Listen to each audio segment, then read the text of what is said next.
નમસ્કાર, હું નીતિન પટેલ. તમે જોઈ રહ્યા છો સમાચાર મેં આગળ ન્યૂઝ. હવે જોઈએ આજના સમાચાર. મહેસાણા શહેરમાં ભારે વાહનોના પ્રવેશ પર પ્રતિબંધ અંગે અગાઉના જાહેરનામામાં અધિક જિલ્લા મેજિસ્ટ્રેટ જસવંત કે જેગોડો દ્વારા સુધારો કરવામાં આવ્યો છે. મહેસાણા શહેર લક્ઝરી બસ એસોસિએશન વિવિધ કંપનીઓ અને શૈક્ષણિક સંસ્થાઓની રજૂઆતોને ધ્યાને લઈને હવે લક્ઝરી બસોને મહેસાણા શહેરમાં પ્રવેશ કરવા માટે મુક્તિ આપતું સુધારા હુકમ ફરમાવતું જાહેરનામું પ્રસિદ્ધ કરવામાં આવ્યું છે. અગાઉ સવારના 6 કલાકથી રાત્રિના 12 કલાક સુધી ભારે વાહનોના પ્રવેશ પર પ્રતિબંધ હતો, પરંતુ આ સુધારાથી બસ અને લક્ઝરી બસોને શરતો અને સમય મર્યાદા માટે છૂટ આપવામાં આવી છે.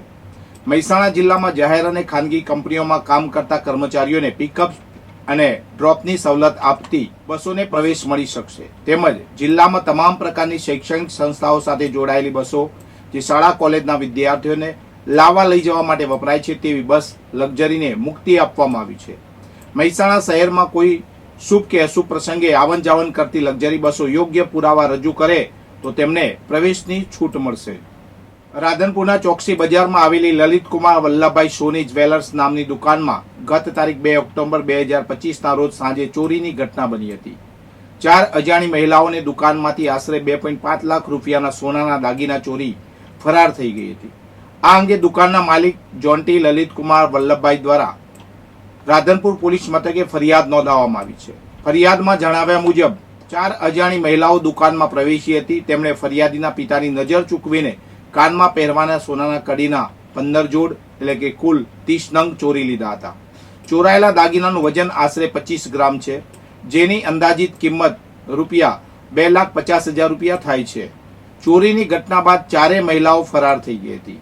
રાધનપુર પોલીસે આ મામલે ગુનો નોંધીને સીસીટીવી ફૂટેજ અને અન્ય પુરાવાને આધારે આરોપી મહિલાઓને ઝડપી પાડવા માટે વધુ તપાસ હાથ ધરી છે. બનાસકાંઠાના પાલનપુરમાં ગૌશાળાની ગાયોના શુદ્ધ ઘી અને દૂધમાંથી મીઠાઈ બનાવીને વિતરણ કરવાની નવી પહેલ શરૂ કરવામાં આવી છે. દિવાળી પર્વ નિમિત્તે લોકોમાં ગૌ માતા પ્રત્યે પ્રેમ અને આદર વધે તે હેતુથી આ મીઠાઈઓ તૈયાર કરાઈ રહી છે. રાષ્ટ્રીય સ્વયંસેવક સંઘ પ્રેરિત ગૌ સેવા ગતિવિધિ દ્વારા આ પહેલ કરવામાં આવી છે. દેશી ગાયના શુદ્ધ વલોણાના ઘી અને દૂધના માવામાંથી 5 પ્રકારની મીઠાઈઓ તૈયાર કરવામાં આવી રહી છે. આ મીઠાઈઓ રામપુર ચોકડી સ્થિત બ્રહ્મપુરી આશ્રમ ખાતે તૈયાર થઈ રહી છે. આ માટે ગૌ માતાનું 1500 કિલો ઘી, 2000 લીટર દેશી ગાયનું દૂધ ઉપયોગમાં લેવાયું છે. આ મીઠાઈઓના વેચાણથી થતો નફો ગૌશાળામાં દાન કરવામાં આવશે. લાંબા સમયથી અનેક સંતો અને લોકો દ્વારા ગૌ માતાને રાષ્ટ્રીય માતા તરીકે જાહેર કરવાની માગણી થઈ રહી છે. આ પહેલ દ્વારા લોકોને ગૌ સેવામાં જોડવા અને દિવાળી પર્વે શુદ્ધ મીઠાઈ ખરીદીને ગૌ માતાના કલ્યાણમાં યોગદાન આપવા માટે અપીલ કરવામાં આવી છે. વિકાસ સપ્તાહની ઉજવણીના ભાગરૂપે આજે મહેસાણા ટાઉન હોલ ખાતે જિલ્લા પંચાયત પ્રમુખ તૃષાબેન પટેલના અધ્યક્ષસ્થાને લોકાર્પણ અને ખાતમુહૂર્ત કાર્યક્રમ યોજાયો હતો, જેમાં અંદાજિત ₹60 કરોડના 191 કામોનું લોકાર્પણ અને ખાતમુહૂર્ત કરવામાં આવ્યું હતું. આ કાર્યક્રમમાં રાજ્યસભા સાંસદ મયંકભાઈ નાયક, મહેસાણા ધારાસભ્ય મુકેશભાઈ પટેલ, જિલ્લા કલેક્ટર SK પ્રજાપતિની પ્રેરક ઉપસ્થિત રહ્યા હતા. આ પ્રસંગે જિલ્લા પંચાયત પ્રમુખ અને ઉપસ્થિત મહાનુભાવોના હસ્તે PM સ્વનિધિ યોજનાના લાભાર્થીઓને ચેકનું વિતરણ પણ કરવામાં આવ્યું હતું. જિલ્લા પંચાયત પ્રમુખ તૃષાબેન પટેલે જણાવ્યું હતું કે 7 ઓક્ટોબર 2001 થી આજ દિન સુધી વડાપ્રધાન નરેન્દ્ર મોદીના માર્ગદર્શન હેઠળ વિકાસના અનેક સોપાનોની ભેટ ગુજરાતને મળી છે, જેના કારણે આજે ગુજરાત વિશ્વભરમાં રોલ મોડેલ તરીકે સ્થાપિત થયું છે. તેમણે ઉમેર્યું કે મહેસાણાને મહાનગરપાલિકાની ભેટ મળતા અનેક નવા વિકાસ કામો થઈ રહ્યા છે, જેમાં આઇકોનિક રોડ, તળાવ બ્યુટિફિકેશન, વોલ પેન્ટિંગ તેમજ રોડ રસ્તા સહિતના અનેક વિકાસ કામો હાથ ધરવામાં આવ્યા છે, જેને પરિણામે મહેસાણા વાસીઓની સુવિધાઓમાં નોંધપાત્ર વધારો થઈ રહ્યો છે. રાજ્યસભાના સાંસદ મયંકભાઈ નાયકે આ પ્રસંગે જણાવ્યું હતું કે વડાપ્રધાન નરેન્દ્રભાઈ મોદીએ જ્યારે ગુજરાતની ધુરા સંભાળી હતી ત્યારે તેમણે 108ની સેવા, જ્યોતિ ગ્રામ યોજના, કન્યા કેળવણી, કૃષિ મહોત્સવ જેવા અનેક અભિયાનો અને યોજનાઓનું સફળ અમલીકરણ કરાવ્યું હતું, જેના પરિણામે આજે ગુજરાત અન્ય રાજ્યો માટે રોલ મોડેલ બન્યું છે. મહેસાણા જિલ્લાની વાત કરતા સાંસદે ઉમેર્યું હતું કે મહેસાણામાં 8થી વધુ યુનિવર્સિટીઓ, મેડિકલ, નર્સિંગ અને એન્જિનિયરિંગ સહિતની અનેક કોલેજો આવેલી છે અને મોટી કંપનીઓ અહીં રોકાણ કર્યું છે. તાજેતરમાં યોજાયેલ વાઇબ્રન્ટ ગુજરાત રિજનલ કોન્ફરન્સના કારણે આ વિસ્તારમાં અનેક ઉદ્યોગકારો રોકાણ માટે આવશે, જેનો લાભ ઉત્તર ગુજરાતની જનતાને મળશે.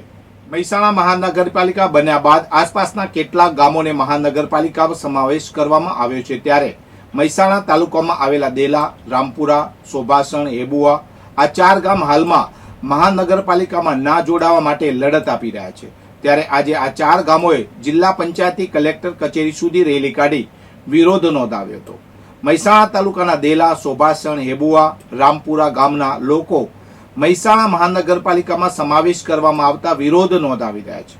અગાઉ આ 4 ગામના લોકોએ પોતાના ગામમાં વિરોધના બેનરો લગાવ્યા હતા. તેમજ દેલા ગામમાં રાજકીય આગેવાનો ગામમાં પ્રવેશ ન કરે એ માટે બેનરો લગાવ્યા છે.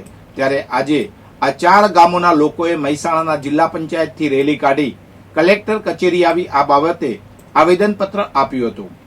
મહેસાણાના કોબા કે રાહેજા રોડ સ્થિત ટ્રી ટોપ કન્સ્ટ્રક્શન સાઇટ પર મજૂરીના બાકી નાણાંની ઉઘરાણી મામલે મૂળ દાહોદના આદિવાસી શ્રમિકે મજૂરીના કામની 10 લાખની બાકી ઉઘરાણી મામલે સાઇટની લેબર કોલોનીમાં પોતાના રૂમમાં દોરડા વડે ગળે ફાંસો ખાઈ જીવન ટૂંકાવી દીધું હોવાની ઘટના સામે આવી છે. આ મામલે ઇન્ફોસિટી પોલીસે કોન્ટ્રાક્ટર વિરુદ્ધ માનસિક ત્રાસ અને આત્મહત્યા માટે દુષ્પ્રેરણા કરવાનો ગુનો નોંધી વધુ તપાસ હાથ ધરી છે. વધુ સમાચાર માટે જોતા રહો સમાચાર મેં આગે ન્યૂઝ. નમસ્કાર.